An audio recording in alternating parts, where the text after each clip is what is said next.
Maçını karşılar bütünley Aksıcıma istakamdan bir tane takısı var. Mağo dükkanınki yine Gramxan'ınki Nazaket Gramxan'ın yeniş münasebetler 6. yanı 3. günü içiliş faaliyeti kılmakçı. İçiliş münasebetiyle şu gündeki iş murasimda demiş kılmaz. Baştan aks vermez. Ondan keyin bütün toy köynek temiz Grand Prix'nin hemen yerin bakıp birsaz. Değişip şunda mı? Yerin bakıp birmen degan bo'lsa o'zini toy köynekni ko'rasiz, dükkanın muhitini ko'rasiz, yeniş münasebetlar mushbit qilib birmen dedi. Ne degan turasiz? Urumchida. Urumchiga kelgan turasiz. Ma'qul. Urumchiga kelib ketma. Unda lapasa ortiq gapni qilmayman. Do'konga kelib, ko'ylaklarni kelib, boshlaydigan tajilni tartib ko'rib, unga timoq bo'lamsiz? Mejamiz bor, kirib kolash, qo'shamiz bor. Emas bormi? Uni yerim bor. Keldik. Ma'qul. Keldik ha? Putliginash bo'lyapsiz. Ulmayırız. Çak. Fındıkın hiç mi ulmaydı? Ma yeni zaman çıkamsa toşaya giremse uzasam buldu. Ma hazır ma kolluk lan ulaşa. Onda Allah pasam bana dükkanım koydum da bir köstüvette bana. Şunda çıralık cevapta adreslan deprek dükkan kılam kilene artık yapmak 6. yana 3. gün kelseniz anadan soğatını tayarlap koyduk. Her bir adam gibi bitel. Bizde kaçtan bitel taksi çıralık boğacak koygan. 6. yana 3. gün köreştik onda Allah pasam şeyden. İnşallah karşı alma.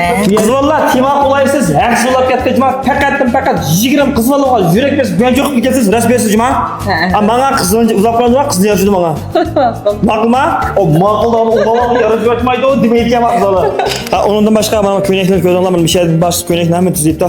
Yani köynekler az kilodan tüydüm inşallah. Kiloda da yanı köyneklerimiz. Ne kiloda? Aksu'dan. Şu köyneklerin Aksu'dan beri bekledim. Miş Aksu'dan gelsin köynek ne? Şu yağlı köyneklerini körep degen. Aksu'da çıkma köynekler. Aksu'da kız alacak şu an. Onda emas mi ya? Kızala kaylandı. Kızala kaylandı ozma. Onda da arkadaşlar olsun. Numara hazırız. 159 99 32 20 96. Müştəmərə bevas telefon qılsız, udullan buldu. Biyenki adresi. Orni Aqtunaya, mana ma bizniki üzüm qo'shni chasi. Ustiga kelsak mana Javoya deydi. Meron mefafor gen deydi. Necha kim desa turasiz? Tilsimda. Men sapirdim. Mayli.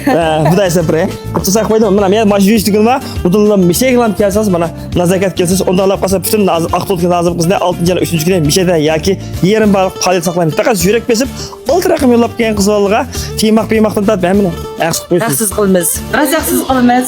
Qanday qilasiz qo'ysangiz? Go'njoq qilib, to'liqib kelganlik yaxsiz qilib qo'yman. Tiymoqlarsiz ulab qo'yasiz?